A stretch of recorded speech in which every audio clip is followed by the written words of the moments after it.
नमस्कार दोस्तों, मैं अरुण अपने चैनल पे फिर से आपका एक बार स्वागत करता हूँ।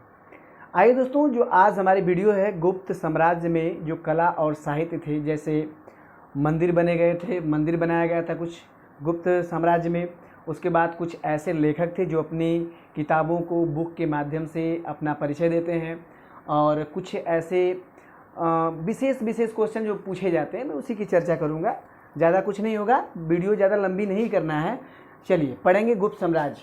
हाँ दोस्तों, एक रिक्वेस्ट है, वीडियो को लाइक करिए, ठीक है, सब्सक्राइब करिए या ना करिए आपकी मर्जी है, लेकिन वीडियो को शेयर कर दीजिए, ठीक है, क्या ताकि हमें भी पता चले कि कमेंट में क्या आ रहा है और क्या मैं पढ़ा रहा हूँ। ठीक है, कोशिश तो करता हूँ कि ताकि अच्छा पढ़ाऊँ और अच्छा आप लोग पढ़ सकें। ठीक है, चलिए क्या पढ़ेंगे, आपको गुप्त साम्राज्य।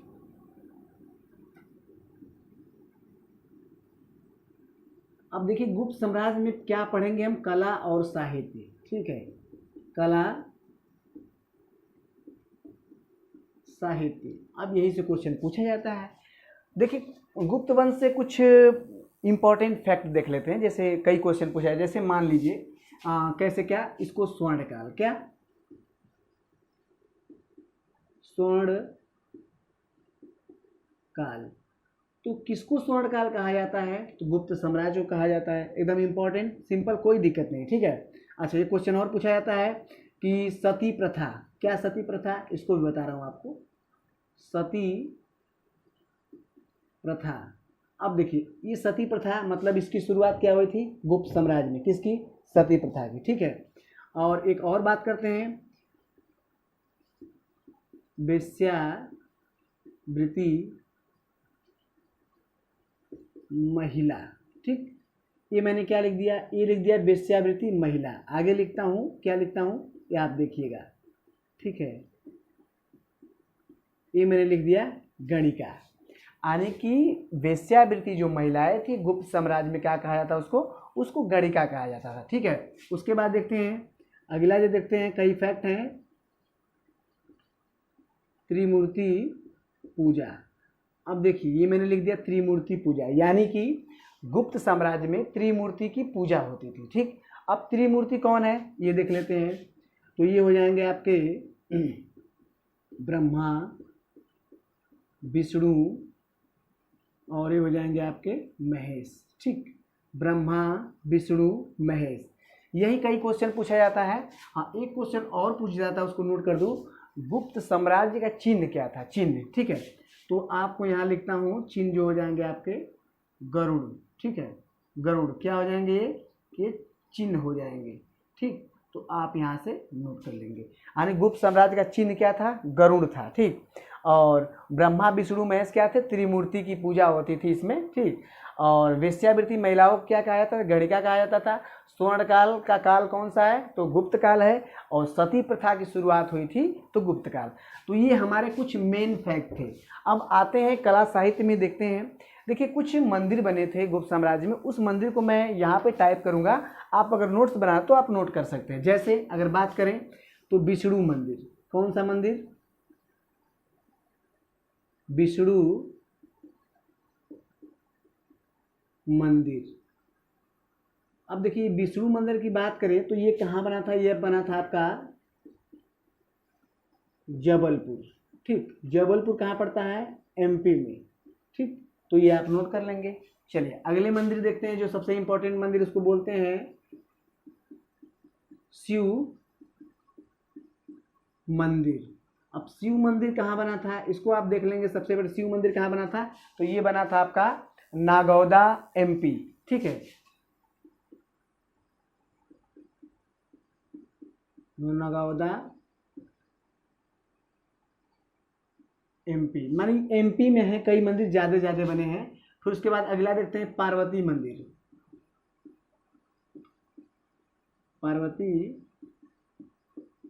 मंदिर। ठीक, और पार्वती मंदिर की बात करें तो ये नैना कुठार।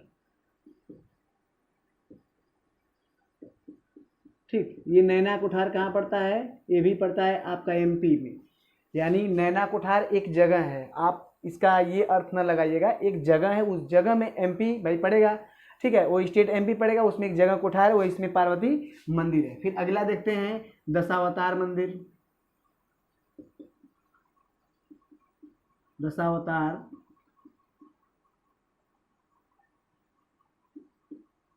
ठीक। दशावतार मंदिर की बात करें तो ये जो दशावतार मंदिर है तो ये पड़ता है आपका देवगढ़। कहाँ पड़ता है? देवगढ़। देवगढ़। और ये देवगढ़ कहाँ है आपका? है एमपी में। ठीक। और लास्ट जो सबसे इम्पोर्टेंट है इसको बोलते हैं भीतर गांव मंदिर। ठीक। भीतर गांव मंदिर कहाँ पड़ता है? तो ये पड़ता है आपका कानपुर में। ठीक है, कानपुर में। कानपुर कहाँ पे आपका? यूपी। और शिव मंदिर आपने नागौदा एमपी में देखा, एक शिव मंदिर और बना है एमपी में, उसको भी नोट कर देते हैं यहाँ पे। कहाँ पे बताता हूँ, शिव मंदिर। ठीक। ये शिव मंदिर की बात करें तो ये पड़ता है आपका खो, ये भी आपका पड़ता है एमपी में। ठीक।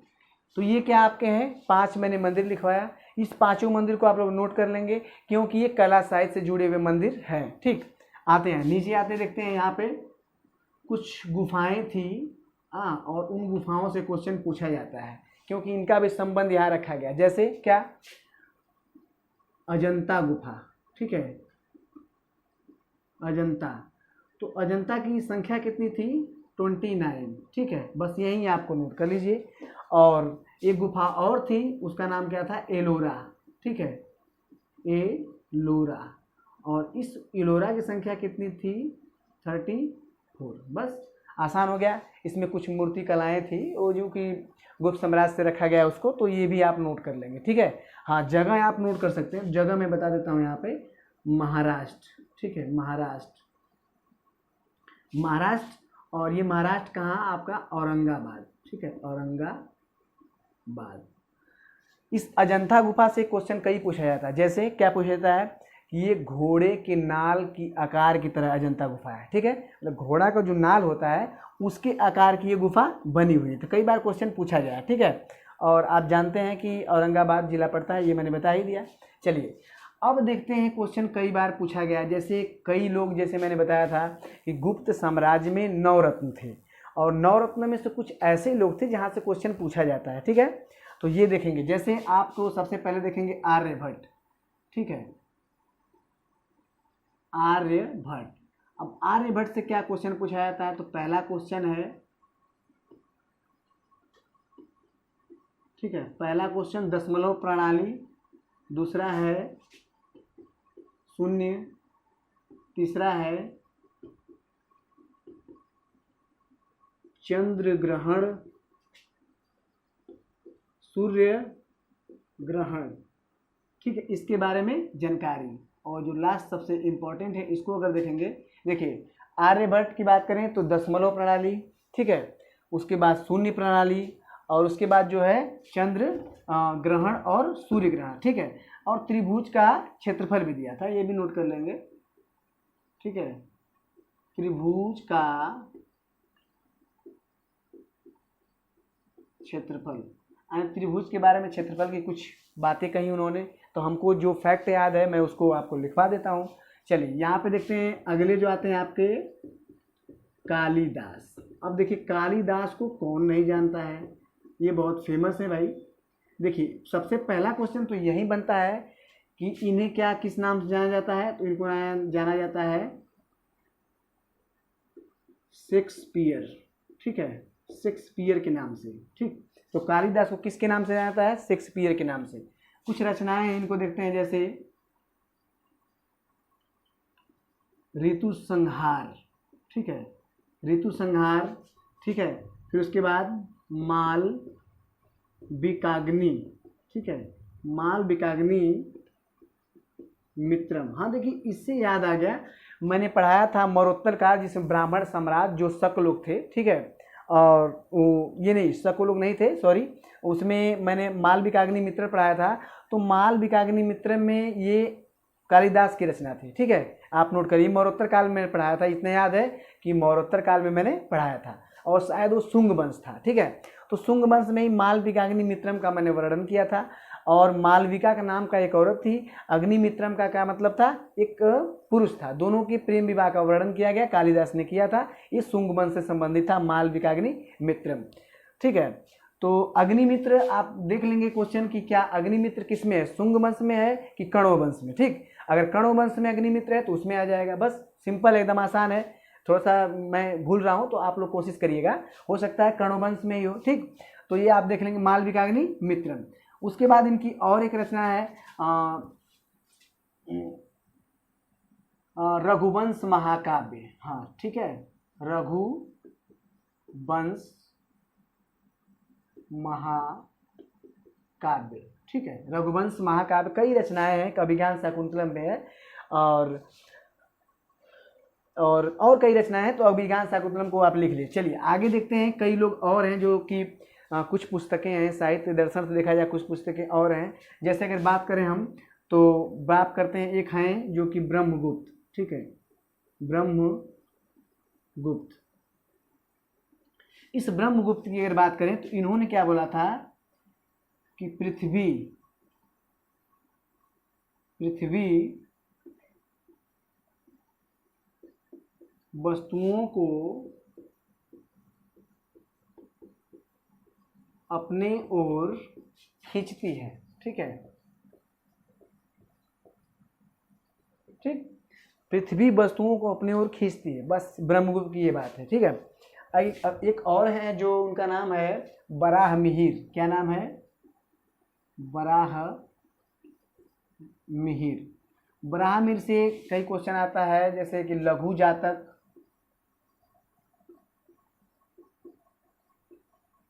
ठीक है, पंच सिद्धांतिका,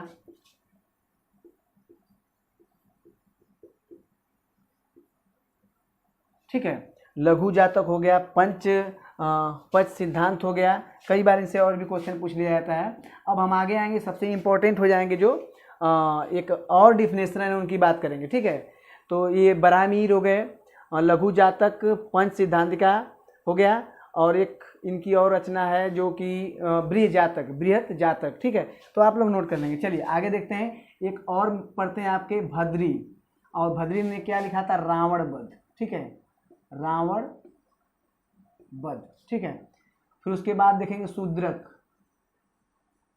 ने क्या लिखा, मृच्छकटिकम।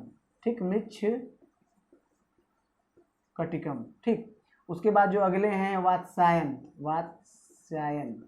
वात्स्यायन भाई किसके हैं, तो ये है आपके कामसूत्र। ठीक है, कामसूत्र। उसके बाद जो इंपॉर्टेंट है उसको बोलते हैं भारवी। इन्होंने क्या लिखा है, किरातार्जुनीयम। ठीक, किरातार्जुनीयम। तो कई लोग हैं, जैसे आपके भद्री हो गए, शूद्रक हो गए, वात्स्यायन हो गए, भारवी हो गए, ऐसे कई बार क्वेश्चन पूछा जाता है। एक और हैं विष्णु शर्मा, जो कि पंचतंत्र लिखे हैं, उसको भी नोट करवा देता हूँ आपको, विष्णु शर्मा। ठीक है, शर्मा, और इनकी एक पुस्तक है पंचतंत्र। ठीक है, और पंचतंत्र से क्या क्वेश्चन पूछा जाता है, कि ये पूछा जाता है कि ये आपका विश्व का प्रसिद्ध ग्रंथ है। ठीक है, प्रसिद्ध ग्रंथ।